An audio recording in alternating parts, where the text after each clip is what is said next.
podemos encontrar, ¿verdad? Signología nerviosa, opistótonos, ¿verdad? Incoordinaciones, mal emplume. Esto puede deberse ya sea a una infección por el virus de la encefalomielitis aviar o bien deficiencias nutricionales y deficiencia de vitamina E y o selenio y ocasionar encefalomalacia. Y entonces tenemos este tipo de problemas de tipo nervioso, ¿no? Aquí tenemos pollitos de la primera semana de edad en donde llegaron, ¿verdad? Aquí les ponen alimento en el piso normalmente, pero están como helicópteros, ¿no? Con las alitas abiertas y pues están muriendo y están teniendo problemas de tipo nervioso. Generalmente se manifiesta con vueltas con las alitas abiertas y tremores. Y bueno, pues miren, las patitas también cartadas. Y esto pues también puede asociarse con mayor frecuencia a la encefalomielitis aviar. ¿Por qué se presentó en esta parvadita a tan temprana edad? Bueno, pues desde luego que en la granja están conviviendo con el picornavirus de la encefalomielitis aviar y descuidaron la vacunación de las progenitoras para que les transmitan los anticuerpos y tengan la primera semana de edad, ¿verdad? De colchón para aplicar la vacunación. Cuando no es así, pues se van infectando en los primeros días y se va manifestando rápidamente la enfermedad. Otro problema que podemos encontrar, picos suaves, ¿verdad? Fracturas espontáneas, y cuando hacemos la necropsia vemos estas costillas, ¿verdad? Como con botones, se le conoce como costillas en forma de rosario, y pues vamos viendo que hay estos bolitas y como que se transparentan, ¿verdad? Y bueno, pues es que es cartílago, no está habiendo osificación adecuada, y esto es por un imbalance calcio-fósforo y deficiencia puede estar involucrada incluso la deficiencia de vitamina D, y se va a transformar en una raquitismo, ¿verdad? En el pollito, ¿no? Entonces, pues hay también mortalidad. Desde luego que del raquitismo, si ya hay lesiones tan avanzadas como esta, ya no hay recuperación, ¿no? Entonces hay que estar muy pendiente de las dietas, ¿verdad?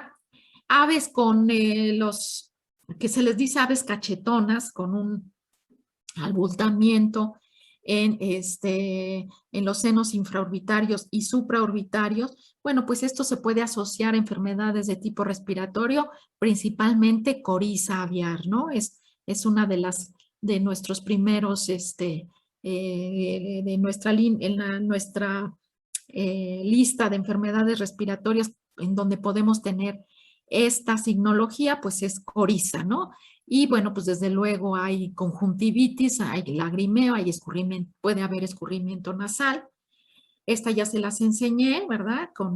Puede ser Newcastle, influenza aviar, en donde hay desde luego toda esta,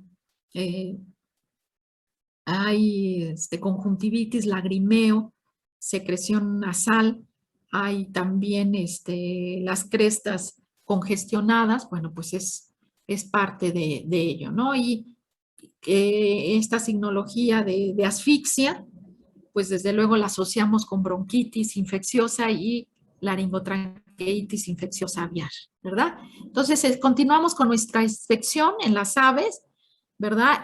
Revisamos muy bien cresta, conjuntivas, ¿verdad?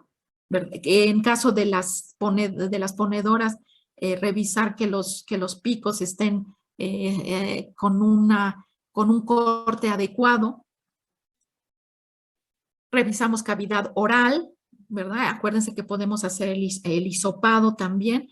Revisamos el plumaje por debajo de las plumas para ver si no hay ectoparásitos. Cuando la tenemos en esta posición podemos revisar también los cojinetes plantares, ¿verdad? El tamaño de las uñas en caso de las ponedoras que están en jaula. A veces no hacemos el manejo de corte de uñas y se pueden lastimar. revisar la cloaca y en donde podemos hacer también nuestro hisopado. Debe de ser brillante, de un rosa palidito, que no haya trazas de heces, ¿verdad? Revisar los corvejones, la piel, que no tengan laceraciones o que no vaya a haber alguna lesión. Y bueno, pues nuestra toma de muestras que repetimos, ¿verdad? Para estudios de hemograma y obtención de el suero, desde luego, en pollitos de menos de 2 semanas decapitamos y ponemos inmediatamente el frasquito para obtener la sangre. En el caso de aves de mayor tamaño, pues aquí se está funcionando la vena radial. Hay que siempre tener cuidado de no succionar muy rápido, porque se nos colapsa la vena, que el bisel esté para arriba, porque si no también se colapsa, se pega a la pared de la vena y entonces no fluye la sangre, ¿no? Entonces hay que hacerlo en una forma despacito, vamos jalando el émbolo y vamos viendo que se va llenando la jeringa de sangre, ¿no? Doctor, una Sí, pregunta. sí. ¿Cómo se hace la decapitación? Con las tijeras. Con las tijeras y vean, por ejemplo, esta es la forma correcta, porque aquí debe ser un corte muy rápido y la tijera debe de tener mucho filo. Porque aquí tomamos al pollito y es exactamente en la base del cráneo. Y lo que primero seccionamos, desde luego, en esta posición, es la médula espinal. Entonces, desensibilizamos y ya no hacemos sufrir al pollito. ¿De acuerdo? Ok, Y o sea, es con el pollito vivo. sí, O sea, aunque muere instantáneamente. muere instantáneamente, Ok. pero podemos obtener la sangre. De otra forma no podríamos. Sí, las venitas no las podemos funcionar ni siquiera, les comentaba que ni siquiera con, con las de insulina, porque pues se nos pueden hemolizar los eritrocitos. Entonces, este es el manejo que se hace, ¿no? En realidad. ¿De acuerdo? Sí, gracias. No, de nada. Déjenme pasar a esta otra. Entonces, tomamos nuestra sangre y la vamos a vertir despacito también, porque si no generamos hemólisis en el tubo en estos tubos de ensayo, por ejemplo, despacito y de tal manera que quede inclinada, ¿verdad? De esta forma obtenemos el suero en una forma correcta y después lo vamos a succionar, ¿verdad? Lo vamos a succionar el suero y, por ejemplo, las pruebas serológicas sí se pueden prestar para hacer en gran número de aves, ¿verdad? No nada más a nuestras 5 o 10 aves. A veces necesitamos monitorear toda la parvada. Vamos a dar los ejemplos cuando veamos las pruebas de laboratorio. Entonces, no vamos a veces, el utilizar tubitos de Eppendorf, si vamos a hacerlo en toda la parvada, pues la verdad que nos va a salir bastante caro, porque los tubitos de Eppendorf no son baratos. Entonces, lo que se puede utilizar, perdón, son popotes. Entonces, vertimos, hacemos el corte del popote, sellamos primero, vertimos el suero y luego volvemos a sellar. ¿Sí? Y entonces, así podemos transportar un gran número de sueros y pues nos va a salir rentable el muestreo si vamos a hacer un gran número de aves, ¿no? Que a veces, como les comento, las pruebas sorológicas se prestan para eventualmente toda la parvada se tiene que monitorear, sobre todo, por ejemplo, si vamos a monitorear salmonela, que no queremos que tengan en la parvada, ¿no?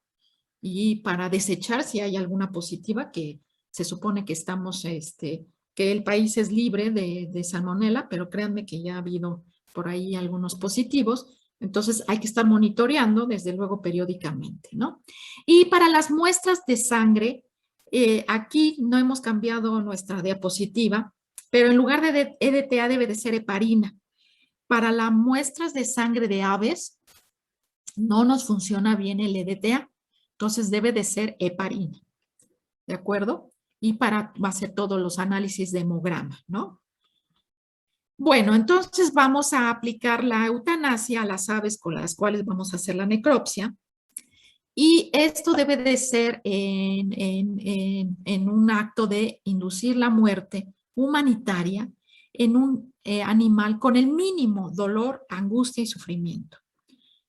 Podemos utilizar, tenemos tres métodos, que es la electrocución, en tanto que es el método físico, en químico, la inhalación de CO2 o inyección de barbitúricos.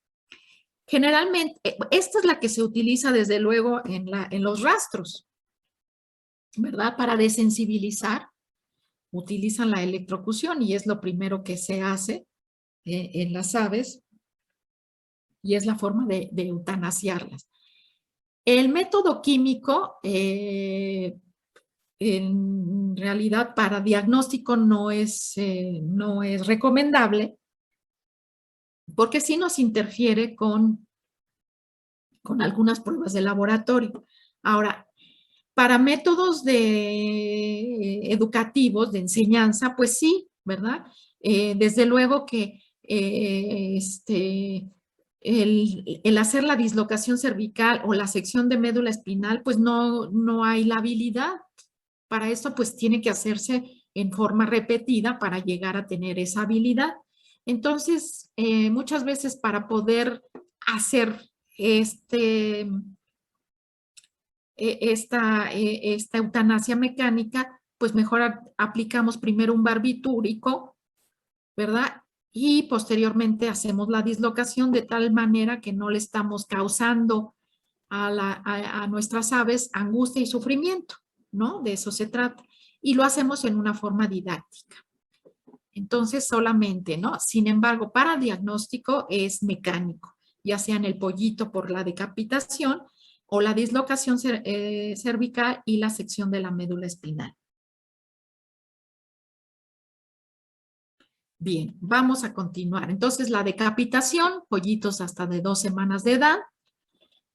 Tenemos la luxación de la articulación atlanto-occipital y a veces nos causa hematoma. Y esto lo tenemos que contemplar y saber que fue a partir de la eutanasia y no es un hallazgo patológico, ¿no? Que no lo vayamos a generar. Entonces tomamos a nuestra ave de los corvejones, le vamos si somos derechos, tomamos con la mano izquierda las patas y las alas y vamos a hacer la tracción de la cabeza con la mano derecha, que somos más fuertes. Si somos zurdos, es al revés. Entonces, tomamos entonces nuestra ave de los corvejones, de las patas, pero también las alas, y hacemos la tracción y vamos a seccionar de esta forma mecánica la médula espinal, desensibilizando a las aves. En este proceso de desensibilización, si no agarramos las alas, las aves tienden a seguirse moviendo y a aletear. Entonces nos pueden lastimar, entonces hay que tener mucho cuidado con ello. Por eso hay que agarrarlas muy bien y todavía las tenemos que seguir sosteniendo 1 a 2 minutos posterior a que hayamos seccionado la médula espinal. ¿Verdad? Si son, para hacer esta eutanasia, tiene que ser aves de menos de 3,5 kilos. Si son aves más grandes, entonces hacemos la destrucción de la médula espinal a través de una tijera con punta aguda y que tenga muy buen filo la tijera. Entonces bajamos la cabeza del ave hacia la pechuga, ¿verdad? Hacia su pectoral, y se abre el agujero magno, introducimos ahí la tijera y seccionamos, ¿verdad? Y estamos desensibilizando. Entonces tenemos a nuestra ave en esta posición y entonces desensibilizamos. Una vez desensibilizada, seguimos agarrando perfectamente bien al ave, pero la conservamos en esta posición para que toda la sangre se quede en las yugulares, ¿verdad? De tal suerte, el corazón sigue bombeando unos minutos después de hacer la desensibilización. Entonces, toda la sangre se queda en las yugulares y de tal suerte que cuando hagamos nuestra necropsia no tenemos el sangradero y nos va a permitir ver bien si es que estamos revisando las lesiones. Entonces, una vez que seccionamos el agujero magno, que rompimos la médula espinal, entonces volteamos a nuestra ave para que la sangre se vaya a las yugulares, ¿verdad? Posteriormente voy a mojar en una solución jabonosa y esto es para que las aves, acuérdense que limpian y mantienen sus alas y su plumaje en buen estado a través de una glándula uropigia que tiene aceites y tiene lisoncimas y demás, que son antibacterianos y antiparasitarios y demás, y mantienen en su plumaje en buen estado. Entonces, si yo nada más le pongo agua, no va a penetrar en las plumas, o sea, porque se hacen impermeables. Entonces, tengo que poner el agua jabonosa para que el agua penetre, rompa la tensión superficial de ese aceite y podamos tener bien mojada nuestras aves. Se debe de tener cuidado de que no penetre agua a la cavidad oral y a las narinas. Recuerden que vamos a tomar muestras también para laboratorio y deben de estar estériles, ¿verdad? Entonces mojamos perfectamente bien las plumas, hasta la cabeza, y vamos a poner a nuestra ave en decúbito. A veces todavía ya que eutanasiamos a nuestras aves, podemos ver con mejor, bueno, esto lo podemos ver desde que están también vivas, ¿no? Pero podemos hacer ya la revisión más detallada de lesiones como estas, por ejemplo, hemorragias de tipo petequial y equimosis aquí en las patas, perdón, en la cara interna de las alas, y este tipo de lesiones hemorrágicas en los folículos de la pluma, ¿verdad? Como estas también. Y esto se asocia nuevamente a esta enfermedad de Marek. Y me dirán ustedes, bueno, pero ¿por qué en el pollo de engorda, no? Se supone que es muy estricta y ahí sí cuentan con la vacunación y tienen sus tanques de nitrógeno líquido y tuvieron que haber vacunado al día de edad al pollito. Pues puede haber fallas en la vacunación, puede ser que el LOTI no estaba con los títulos adecuados y entonces surgió que estas aves se enfermaron de enfermedad de Marek. La enfermedad de Marek también es una enfermedad inmunodepresora y entonces, se presentó desde antes de las 8 o 10 semanas, 10, 12 semanas que normalmente se presenta, se puede presentar antes, ¿no? Hay veces que es más, tiene comportamientos, las enfermedades atípicos, y este fue uno de los casos en una parvada de aves de engorda que fueron decomisadas en rastro.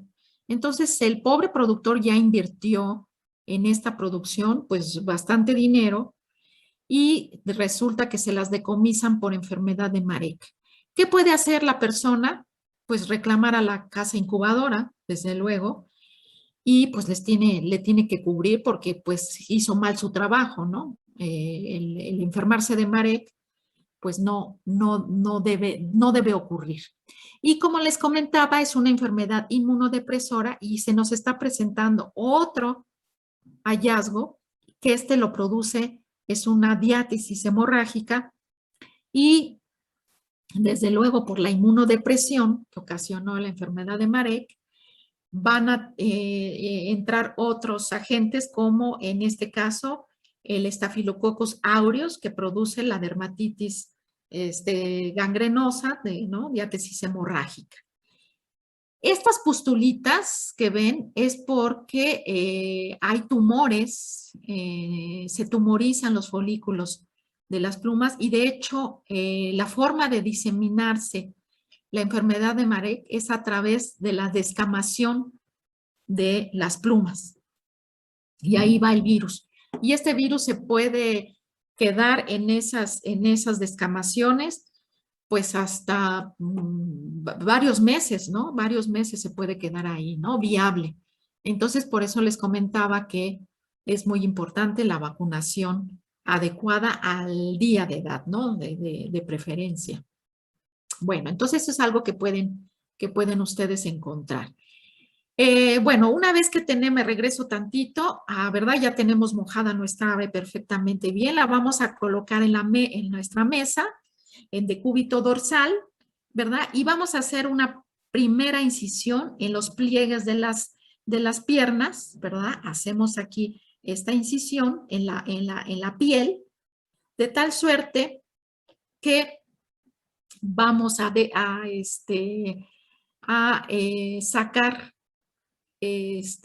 vamos a dejar bien abiertas los muslos, vamos a desarticular, ¿verdad? La cabeza del fémur del acetábulo. Entonces, metemos nuestras manos por debajo de las piernas y empujamos justamente en la articulación, ¿verdad? De las piernas con la cadera. Desarticulamos y exponemos la cabeza del fémur. Y de esta manera no vamos a tener bailando nuestra ave de un lado y para el otro. Entonces, vamos a inmovilizar bien nuestra ave para poder hacer con mayor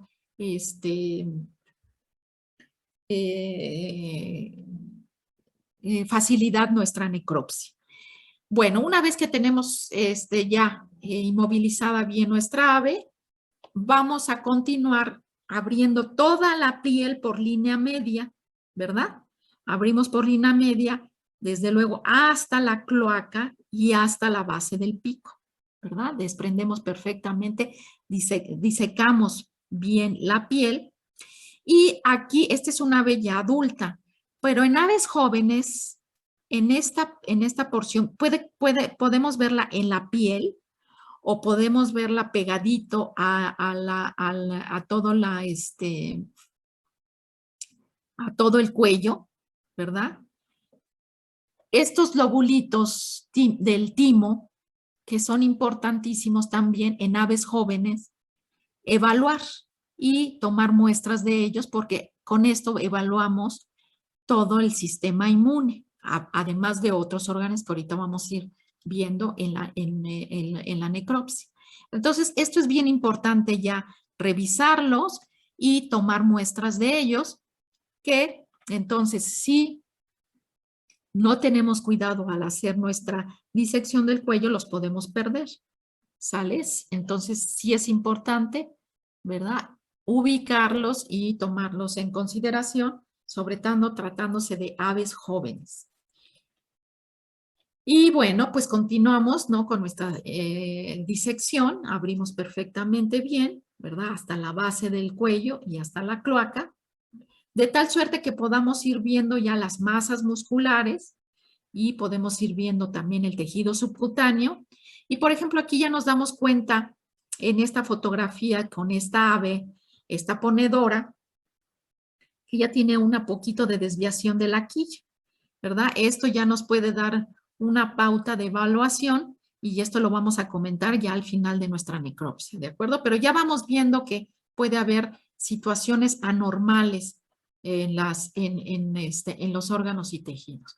Continuamos con nuestra disección y entonces vamos a sacar nuestra varilla, ¿verdad? ¿Se acuerdan? En patología general se describe la varilla, que es la lengua. Desde la lengua, la extracción de esófago y la tráquea, ¿verdad? Entonces, para poderlo hacer, ya sea que cortamos completamente la mandíbula inferior o bien cortamos el tejido sublingual y extraemos la lengua y nos traemos la varilla, ¿verdad? Entonces podemos hacer el corte completo. Y bueno, cuando estamos revisando la cavidad oral podemos encontrarnos con este tipo de lesiones, ¿verdad? Ulceraciones. Aquí los vemos en el paladar, unas ulceraciones bastante severas, ¿verdad? Y también en la lengua podemos ver estas abrasiones en la lengua y incluso ya una necrosis importante en la punta de la lengua y aquí estas abrasiones y en lo mismo en el paladar. Y bueno, esto puede ser de este tamaño, de esta severidad, pues generalmente se asocia a una intoxicación por tricotecenos, que son micotoxinas.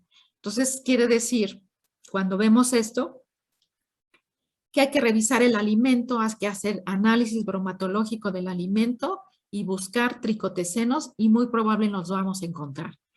Pero también puede asociarse a una deficiencia nutricional, que es la deficiencia de vitamina A, ¿verdad?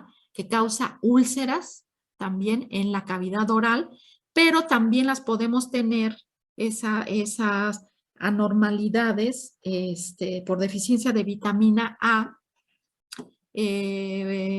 Podemos encontrar conjuntivitis, ¿verdad?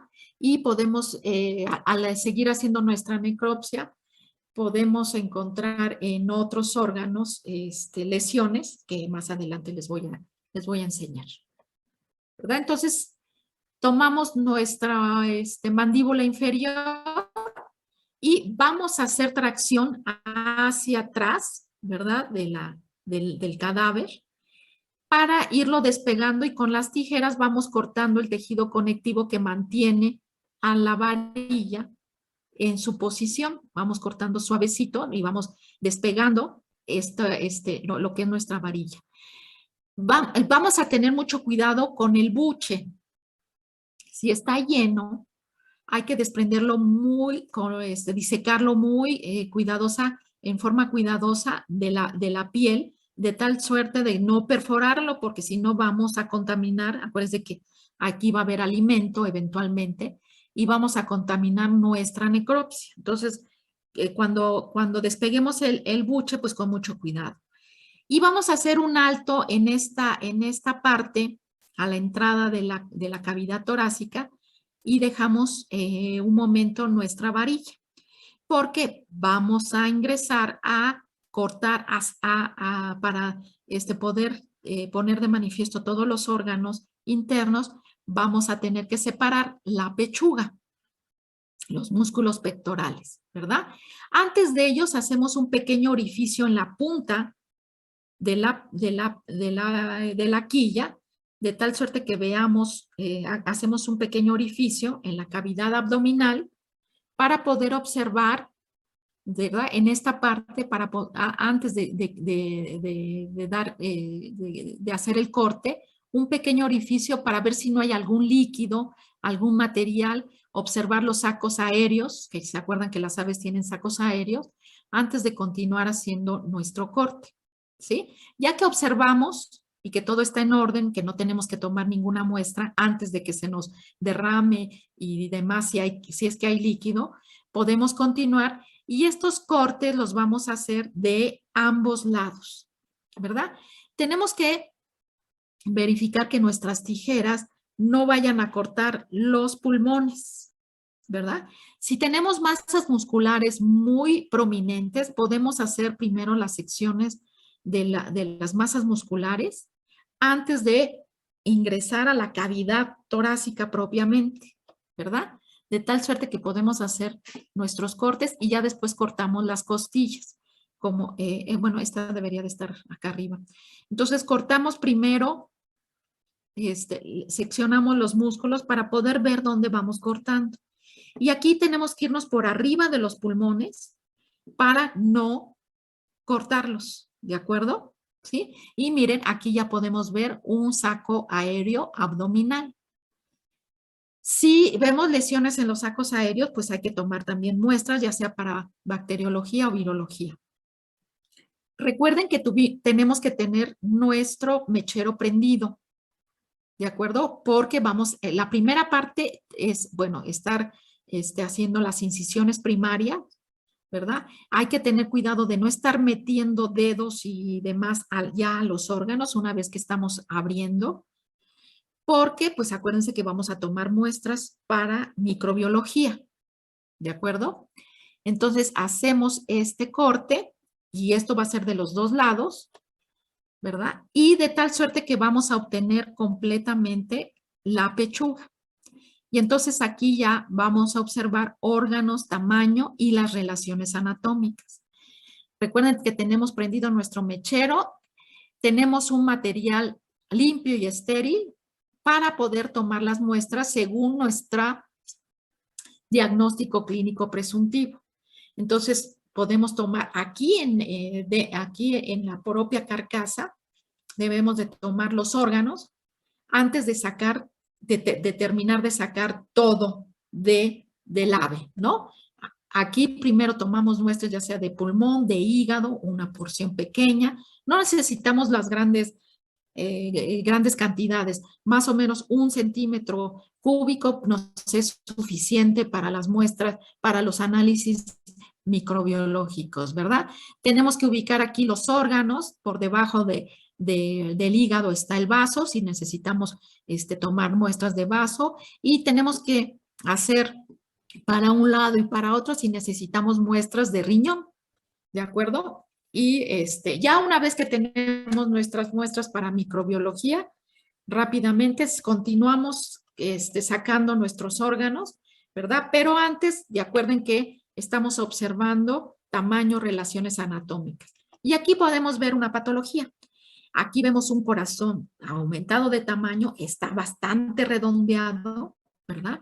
Ya podemos ver aquí líquido, ¿verdad? En el pericardio, y podemos ver que los bordes del hígado están redondeados, está también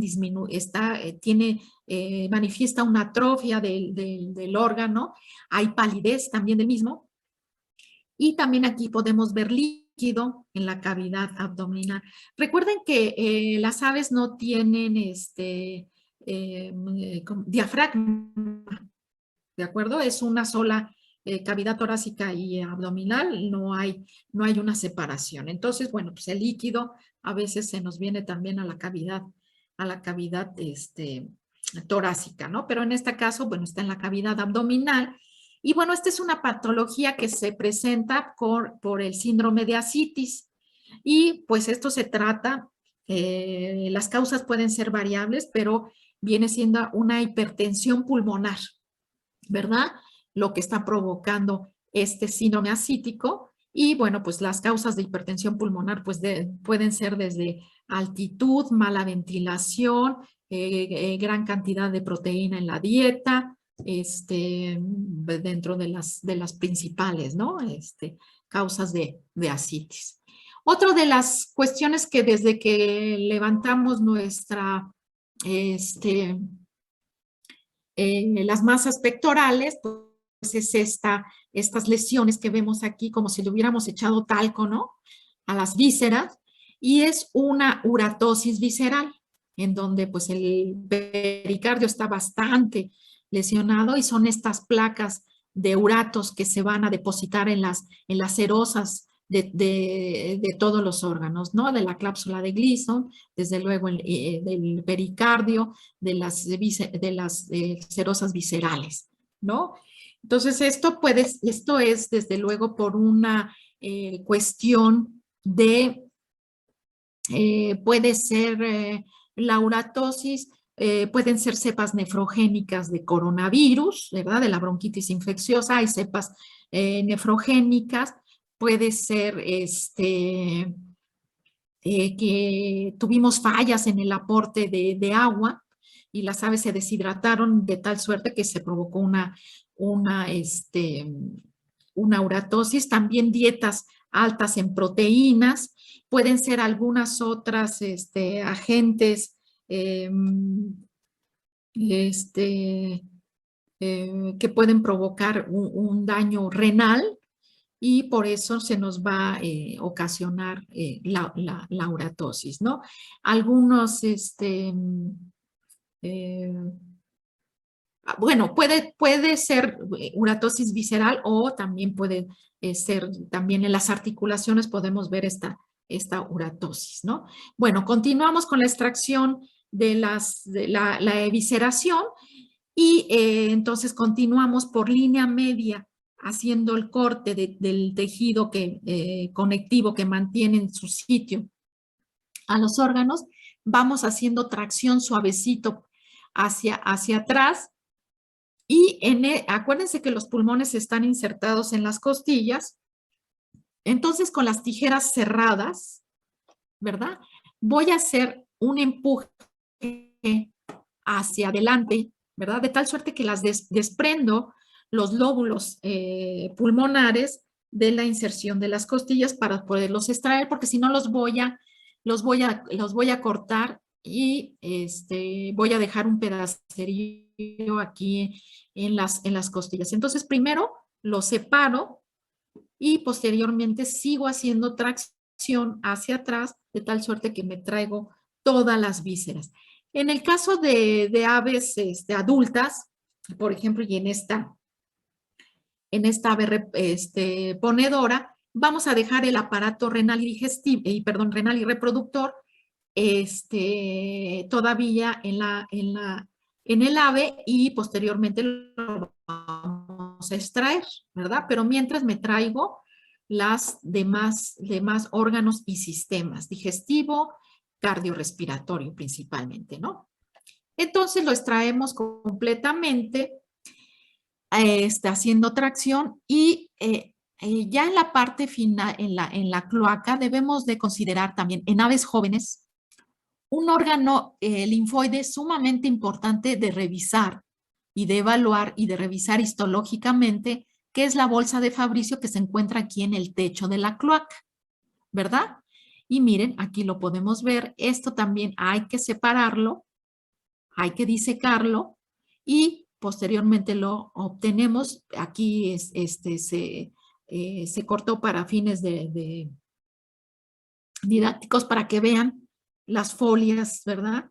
De la bolsa de Fabricio y pues esto también hay que evaluarlo. Hay veces si hay infecciones, por ejemplo, justamente de la enfermedad de infección de la bolsa de Fabricio, que es un virus que afecta también en las aves a temprana edad y puede ocasionar bastantes problemas, sobre todo de que van a tener enfermedades por una mala respuesta inmune. Hay que hacer esa evaluación. Muchas veces encontramos aquí hemorragias, acúmulo de moco con fibrina por la justamente infección de la bolsa de Fabricio. Entonces, hay que también tomar como muestra y desde luego que nos sirve para evaluar el sistema inmune, ¿no? En las aves jóvenes, cómo está. Entonces, separamos, aquí estamos dejando el aparato reproductor y renal, los lóbulos renales también están insertados en los huesos lumbosacros justamente. Este es un machito, estos son los testículos y posteriormente se van a extraer, ¿no? Entonces sacamos todas nuestras vísceras, las ponemos en nuestra mesa y vamos a separar por órganos y sistemas todo, ¿verdad? Les decía del aparato reproductor y urinario, hay que también hacer su evaluación. Este es un ave de mayor edad, ya tiene más desarrollados los testículos, ¿verdad? Hay que revisar también los cordones espermáticos, los ureteres que van también junto, es reproductor y urinario. Aquí están en la región lumbosacra. Y vamos a revisar también los plexos nerviosos. Bueno, aquí tenemos a la hembrita, perdón, antes de continuar. Esta es hembra, aquí tenemos el racimo ovárico. Recuerden que en las aves se va a atrofiar el lado derecho, nos queda el lado izquierdo. Y bueno, pues también ovario y oviducto, nada más. Y bueno, pues aquí tenemos a los lóbulos, está también en la parte craneal de los lóbulos renales. Y bueno, pues aquí no vemos también, aquí se encuentra el oviducto, todavía está, eh, es de un ave joven, todavía no está desarrollado, ¿verdad? Bueno, aquí está la forma de extraer los riñones, y en este caso de esta ave que es macho, hay que ir cortando todos los nervios y los vasos sanguíneos que se encuentran muy firmes. Si hacemos el tirón en una forma brusca, pues vamos a dejar también pedazos del órgano, no lo vamos a extraer completo. Entonces hay que ir cortando en forma sutil, y vamos a sostener, a pinzar del tejido conectivo aquí en la parte media, ¿sí? Entre los dos lóbulos craneales, y vamos a ir también haciendo tracción hacia la cloaca, pero conforme vayamos desprendiendo y cortando los vasos y los nervios que atraviesan los lóbulos renales, ¿de acuerdo? Aquí podemos revisar los plexos nerviosos y nervios, en este caso los ciáticos, ¿verdad? Deben de ser de una coloración blanco nacarado, brillantes.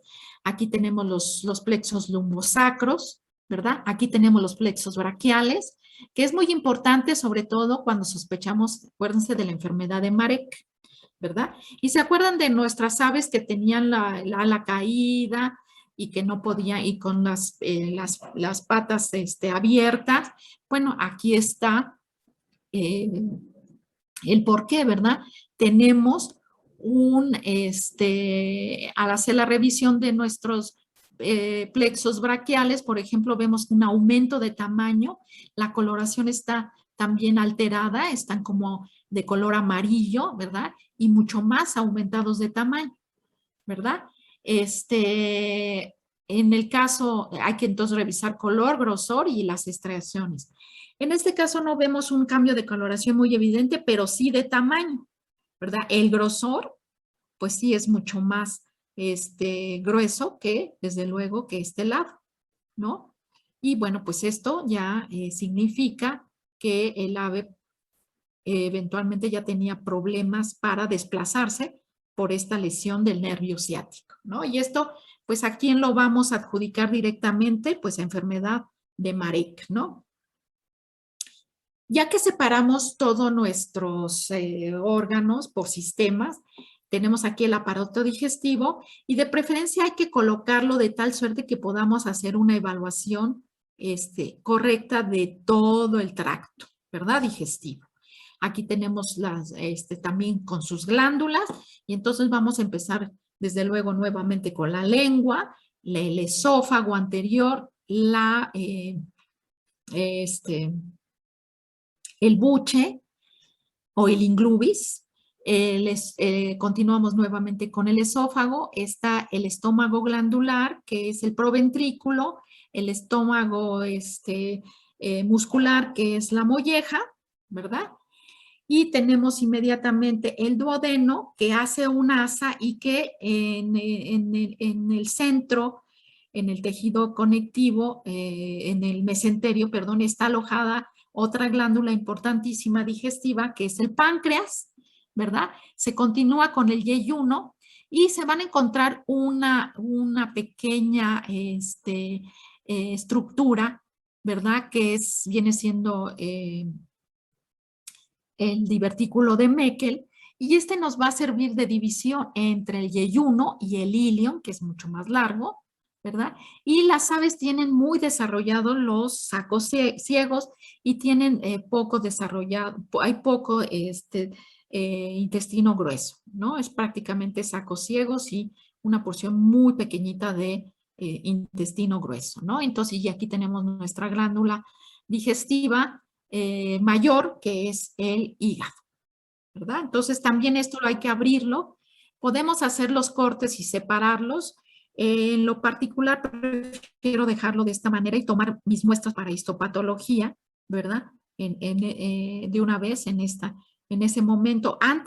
Incluso antes de abrirlo, voy tomando mis muestras Acuérdense que las muestras para microbiología ya se tomaron.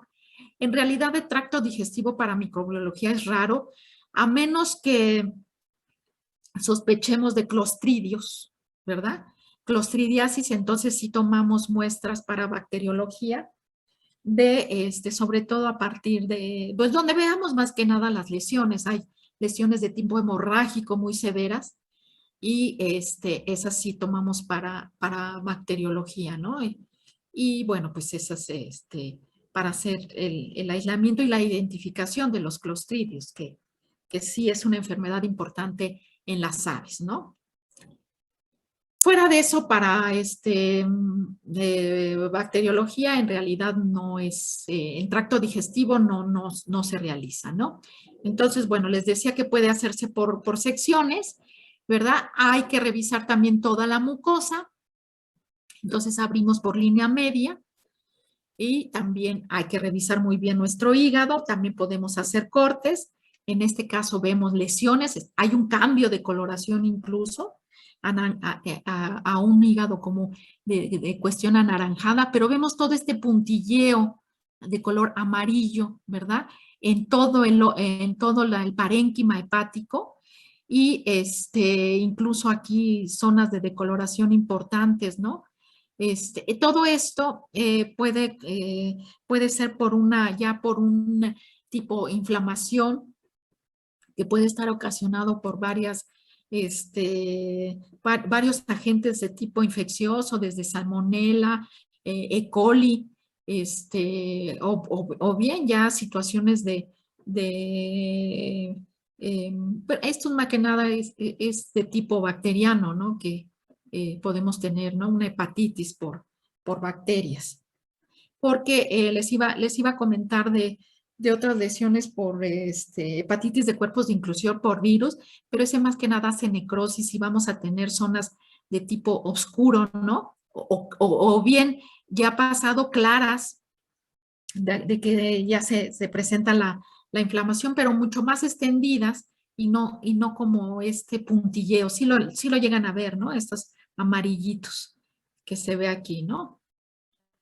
Bueno, entonces les comentaba que yo prefiero tomar mis muestras antes, pero sí es importante revisar toda la mucosa, ¿verdad?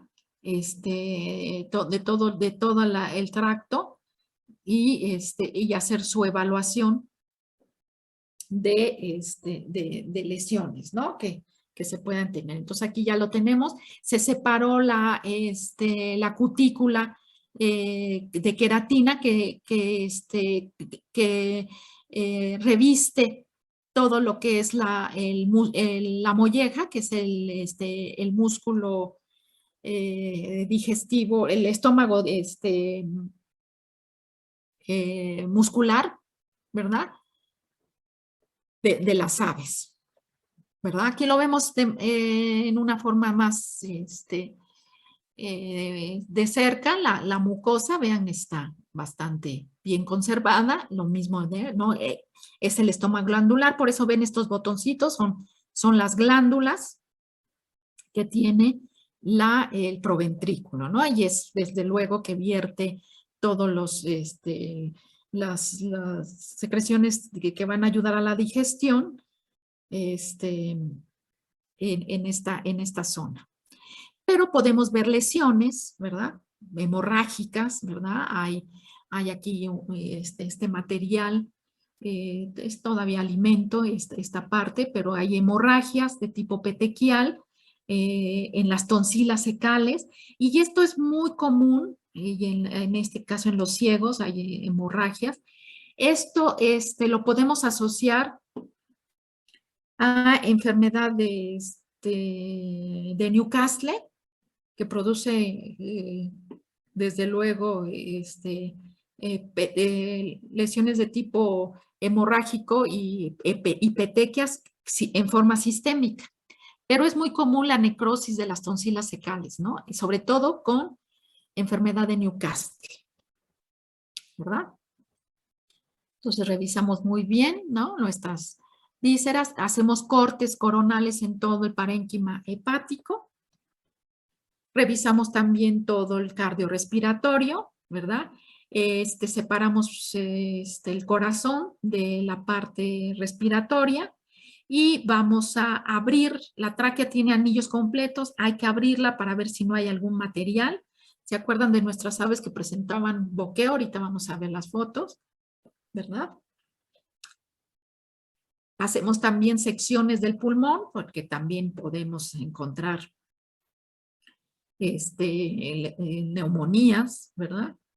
Petequias, también hemorragias. Hacemos secciones coronales del corazón. En las aves, en realidad la afección más importante en las aves de producción que tenemos, pues es la cardiomegalia, ¿no? Y la dilatación del ventrículo derecho justamente por este síndrome ascítico, ¿no? Es el principal problema cardíaco, ¿no? Que se puede tener. Revisión del aparato genital en el caso del macho, los testículos, también podemos hacer cortes coronales de él, sus cordones espermáticos, ¿verdad? También. En el caso del aparato genital de las hembras, aquí tenemos ya folículos en el racimo ovárico que se están desarrollando. Estos son los que una vez que está completamente desarrollado va a caer en el infundíbulo, ¿verdad? Y va a pasar por todo el oviducto. Entonces tenemos en la primera porción el infundíbulo, luego tenemos el istmo, el magnum, y posteriormente el útero, en donde se lleva a cabo la deposición de las sales minerales para formar el cascarón, ¿verdad? En estas dos partes se van depositando las claras. Y esto pues tarda alrededor de 25, más o menos en promedio, 25, 27 horas en la formación de un huevo, ¿verdad? Revisión del aparato urinario, también hay que hacer cortes coronales, de tal suerte que veamos también el parénquima. Podemos ver, hacer entonces esto. Tomamos también nuestras secciones para histopatología, que ahorita hablo de los detalles. Y bueno, pues aquí lo que es la extracción del encéfalo, y podemos revisar también los cornetes nasales. Hacemos un corte sagital en la base del pico y revisamos los cornetes, los senos infraorbitarios. Y bueno, pues la extracción del encéfalo es ya sea en forma coronal. Si son aves muy grandes, utilizamos la cegueta y hacemos corte coronal y después como en V, de tal suerte que vaya hacia el cerebelo, y como lo hacían con los mamíferos, que la extracción del encéfalo de los mamíferos es igual. En caso de pollitos más jóvenes, pues es muy delgadita el hueso craneano, entonces podemos a través de la puntita de las tijeras podemos ir cortando alrededor. Empezamos en el agujero magno y todo alrededor extraemos la bóveda craneana, ¿no? También podemos hacer un corte sagital, ¿verdad? De la cabeza. Y bueno, aquí estamos viendo una sinusitis y rinitis, y vemos bueno, aquí es hemorrágica, primero esta. Hay fibrina y hemorrágica, está muy congestionado además.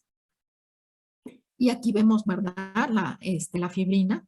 Y bueno, pues esto, por ejemplo, lo podemos asociar a coriza, ¿verdad? El Avibacterium paragallinarum, que ya, o bueno, algunas otras infecciones respiratorias ya, con otros agentes, oportunistas, ¿no? Que puede haber.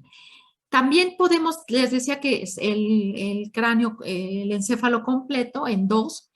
Esto es sobre todo cuando vamos a tomar, nos va a servir también para muestras para microbiología, sobre todo se hace en aves, es sobre todo se sospecha de agentes virales, ¿no? Y se va a hacer diagnóstico para agentes infecciosos, es de origen viral sobre todo, ¿no? Para hacer aislamiento viral, ¿verdad? Y les decía que hay que tener cuidado, a veces se hacen hematomas y esto puede haber sido por el método de eutanasia, ¿verdad? Si, por ejemplo, hicimos la sección en esta zona de que cortamos por medio de la disección, ¿verdad? De la médula, pues podemos ocasionar esta hemorragia. Entonces hay que ser muy cuidadosos en la evaluación, ¿verdad? Post-morte. Revisión de los órganos hemolinfáticos, también muy importante el vaso. Ese está en forma de perita, también hay que hacer cortes sagitales del vaso. Y bueno, desde luego el aparato locomotor, ¿verdad? Empezamos, desde que abrimos, ¿no? Que comentamos al hacer nuestra primera disección, vimos una pequeña desviación de la quilla. Esto también se puede asociar sobre todo en aves ponedoras por deficiencia de calcio o un imbalance calcio-fósforo y deficiencia de vitamina D, ¿verdad? También los huesos hay que revisarlos, el fémur sobre todo, y el tibiotar, la tibia y los tendones también, es muy importante la revisión de los tendones. Hay algunos problemas que se suscitan, ¿verdad? Ruptura del tendón gastronemio, y esto es muy común, sobre todo cuando tenemos deficiencias de tipo nutricional. También se asocian a deficiencia calcio-fósforo, imbalance calcio-fósforo y deficiencia de vitamina D y de otras vitaminas del complejo B. También podemos tener ruptura del tendón gastronemio. Esto ya casi no se presenta, pero se asoció también mucho a líneas genéticas con debilidad del gastronemio y se asociaba a esas líneas genéticas, ¿no? Pero ya en la actualidad pues ya no es tan común ver. Y sobre todo era cuando el pollo estaban haciendo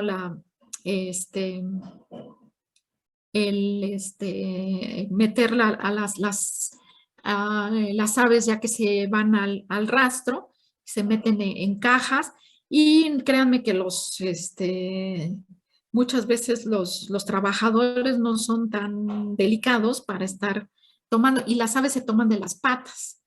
Y entonces a veces no era tan delicado el asunto y pues había muchas aves con este problema y bueno, pues se asociaba tanto a la delicadeza de los trabajadores como a una debilidad del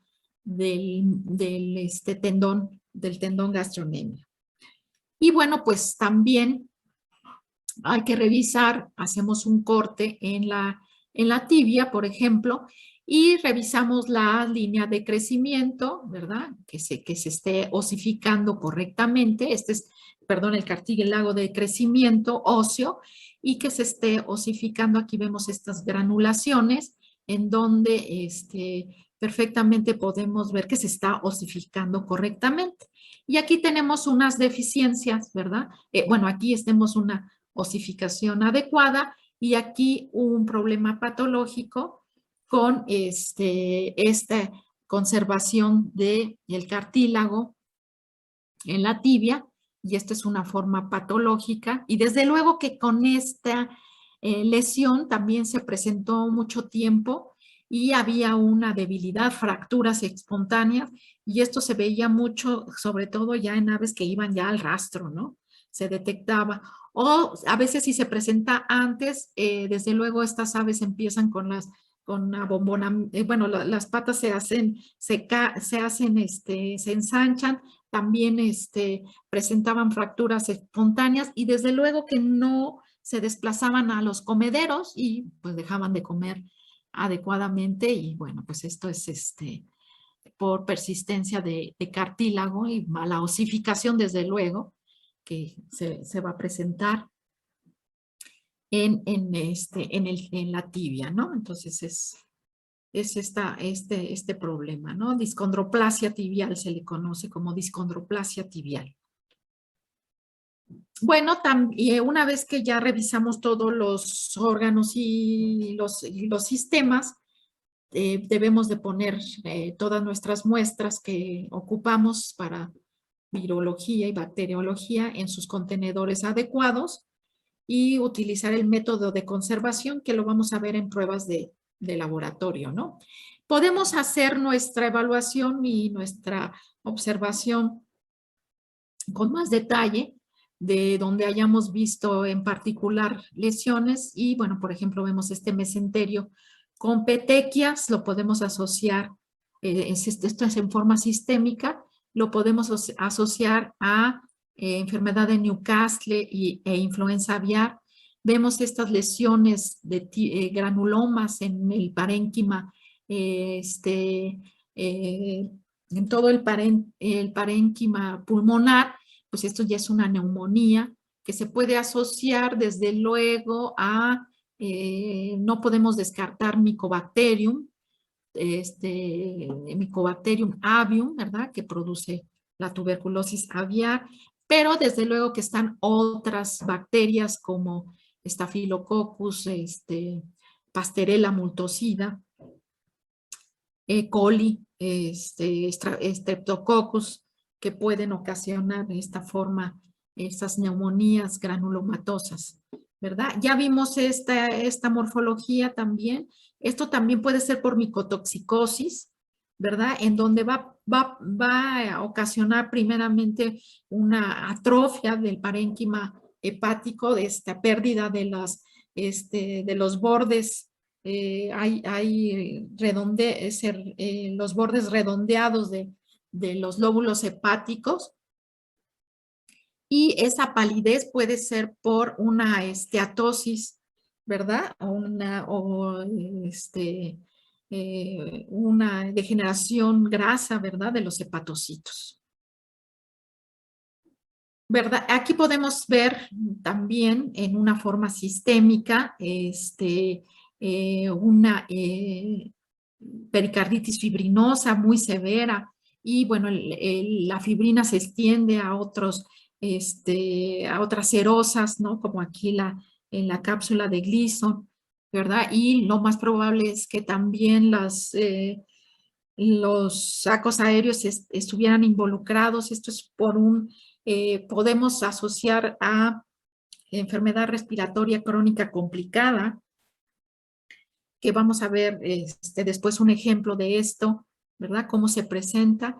Los tumores en las aves no pueden, también los podemos encontrar. Generalmente en las aves de producción se asocian a infecciones por los reovirus, ¿verdad? Los famosos por los virus, leucosis, linfoma, que ocasionan estos reovirus, ¿no? Sarcoma de Rose, que también se le conoce. Aquí vemos también neoplasia en el hígado, lesiones neoplásicas, que puede ser justamente estos virus de sarcoma, pero también puede ser por la forma tumoral visceral de enfermedad de Newcastle, de Marek, que también produce estas lesiones de tipo tumoral, ¿verdad? Desde luego, esta nefromegalia, importante, palidez del tejido, pues volvemos a las cepas nefrogénicas, ¿verdad? Del coronavirus.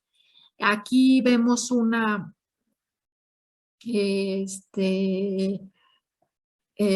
artritis, tenosinovitis y artritis. Esto se puede asociar a virus, ¿verdad? El virus de la artritis infecciosa, o también a los micoplasmas que producen lesiones de la artritis, ¿no? Y justamente micoplasma synovium, micoplasma gallinarum son los agentes que pueden involucrarse. Órganos tubulares, los vamos a ver, a revisar también la mucosa, ya lo comentamos durante en la necropsia. Aquí vemos hemorragias ya más severas, con depósito también de fibrina, hemorragias petequiales. Nuevamente es ejemplo de enfermedad de Newcastle o influenza aviar, ¿verdad? Una tiflitis fibrino necrótica por coccidias y en particular en media tenela, que ocasiona esta lesión tan severa, y esta media tenela causa alta mortalidad a las aves si tienen hay una infección importante, ¿no? Laringotraqueitis, ¿se acuerdan de nuestras aves con el problema del boqueo que no pueden respirar? Bueno, muchas veces encontramos este material, hemorragias, fibrina, moco, gran cantidad de moco y de fibrina, ¿verdad? En esta tráquea. Acuérdense que debe ser limpiecita como la mostramos en la disección de necropsias, no debe de haber ningún material, ¿verdad? Puedes llegar a estar en esto. Y desde luego este taponamiento, ¿verdad? Hasta la laringe, pues es lo que está causando la asfixia del ave que no puede respirar. Y vemos estos tapones que incluso toman la forma de cilindros, ¿verdad? Del órgano que la contiene, que es la tráquea. Hay hemorragias, ¿verdad? Fibrino hemorrágico y necrótico, que es muy severo por bronquitis o laringo. En este caso nos inclinaríamos, siempre es más severa laringotraqueitis que bronquitis infecciosa. Comentábamos de las desviaciones de la quilla. Miren, aquí incluso hay una forma severa. Desde luego esta ave incluso murió, ¿verdad? Antes de que pudiéramos hacer la eutanasia del ave. Y estas desviaciones, pues desbalance calcio y fósforo. En aves adultas, pues ya se trata, ya no vamos a hablar de raquitismo, hablamos de osteodistrofia, osteomalacia, y desbalance de calcio-fósforo, y desde luego estamos hablando puede estar también involucrada la deficiencia de vitamina D, que va muy asociada, ¿no? Entonces tomamos todas nuestras muestras para histopatología también. Hay que cerciorarse, y por eso les decía de la navajita, de que las secciones no tengan más de medio centímetro de grosor. No importa lo largo que gusten, pero el grosor debe de ser de medio centímetro. Miren, aquí esto ya está fijado, pero deben de estar delgaditas de tal suerte, en la medida de lo posible, de tener una porción de órgano normal y la porción de órgano afectado para hacer, ¿verdad?, la comparación. Hay que poner en contenedores en donde el formol, asegurarnos que el formol está al 10% y con un pH de 7.4, y verificar que tengamos una proporción de 1 de órgano por 10 de volumen de líquido, ¿verdad? Que sellen bien los frascos. Si vamos a transportarlo, desde luego que estos frascos nos sirven porque el transporte es local. Pero si lo van a transportar, que no se vaya a derramar ningún líquido, porque este líquido, si tienen ahí mismo sus muestras para, por ejemplo, para microbiología, ya no les van a servir. Entonces hay que verificar que esté bien sellado Desde luego que si ustedes meten órganos y en esta proporción y estos pedazotes, no va a servirles las muestras, porque aquí va a continuar los cambios autolíticos. Esto es para que penetre bien y haga verdaderamente la tarea de fijador. Aquí no va a penetrar. Y recuerden que si se les llena de sangre líquido, pues ya no les va a servir tampoco tanto, porque finalmente la sangre es un tejido, ¿de acuerdo? No hay que usar alcohol. Esto también es bien importante, ¿no? Y si lo van a hacer en bolsa de plástico, verificar que no haya ninguna perforación y que no se escape líquido, ¿no? Por ningún lado, que esté perfectamente bien sellado. Vamos a hacer el registro de todas nuestras observaciones. Hay que disponer perfectamente de todo lo que desechamos, de los cadáveres y todos los tejidos y demás. Lavar y desinfectar perfectamente nuestra área de trabajo. Y desde luego que si las muestras que tomamos las vamos a mandar al laboratorio, ¿verdad? Que fue el caso, no lo hicimos, no mandamos nuestras aves al laboratorio, sino únicamente nosotros hicimos la necropsia en un local adecuado. No olvidar todo lo que vamos a mandar al laboratorio, desde luego acorde a todo lo que es nuestro diagnóstico presuntivo y bien detallado todos los datos de las muestras que vamos a enviar.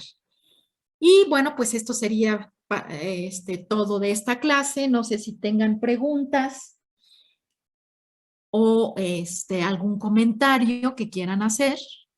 Con mucho gusto. Doctora, yo sí me quedé con una duda. Sí.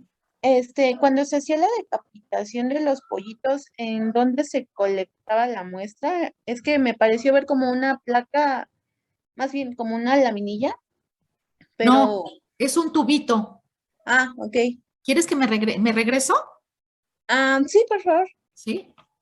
Es un tubito que embona exactamente embona en la, en el, en la, en pues ahora sí que queda desnudo las vértebras, pero también, como estamos cortando también las yugulares, entran en el tubito las yugulares y es donde va a desangrar, porque acuérdense que sigue bombeando el corazón. Entonces lo tenemos que hacer inmediatamente.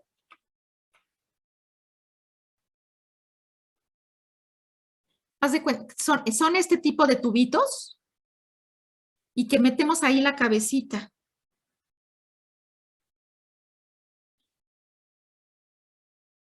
Ah, no, ya voy para atrás. Aquí está. Es que así se ve, ¿verdad? No se ve bien es el mismo tubito que este.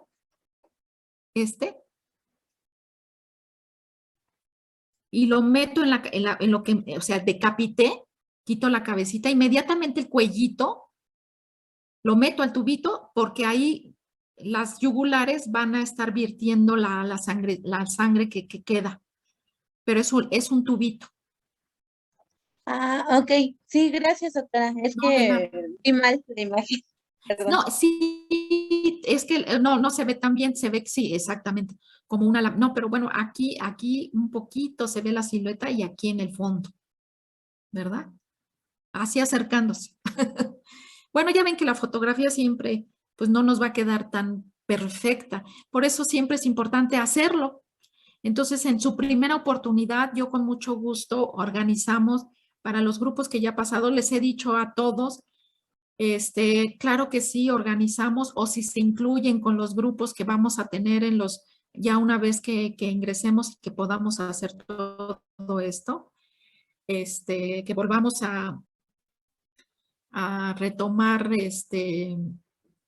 lo presencial y con mucho gusto hacemos una práctica de esta. Créanme que sí es necesario y ustedes que ya se están acercando a los servicios sociales y demás, sobre todo si son comunitarios, créanme que sí se van a enfrentar a apoyar y sobre todo el área de la avicultura.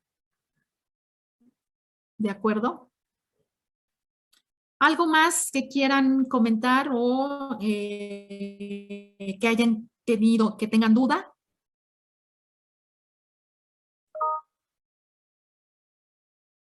Parece que no. Muy bien, pues entonces con esto terminamos esta clase. La próxima clase vamos a ver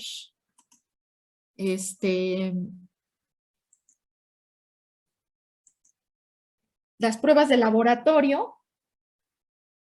A ver, la próxima clase la van a tener con el doctor Félix y van a hacer pruebas de laboratorio. Y en la próxima semana vamos a ver casos clínicos, dos casitos clínicos, y en la segunda clase de la próxima semana van a hacer la tarea para la evaluación.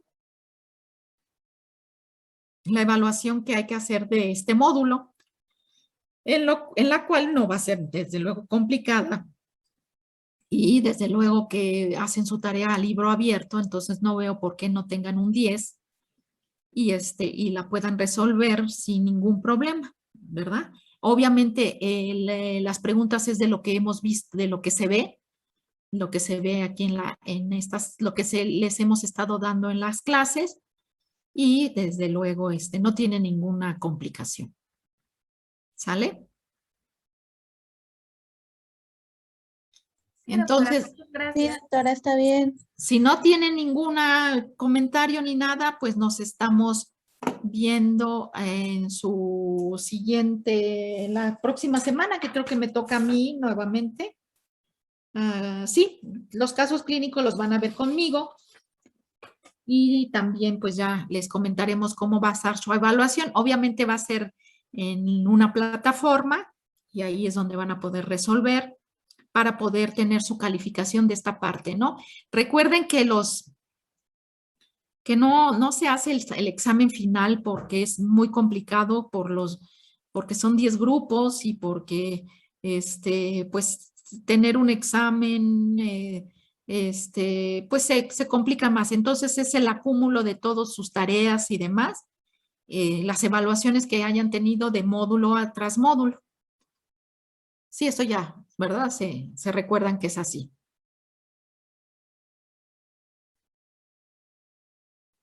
Bueno, chicos y chicas, pues con mucho gusto y que tengan bonita tarde. Cualquier otra duda que tengan, pues por correo nos pueden comunicar, ¿sí? Y bueno, pues damos por finalizada la clase. Gracias. Gracias a usted, doctora. Gracias. Muchas gracias, tardes. doctora. Que Gracias. tenga buen día.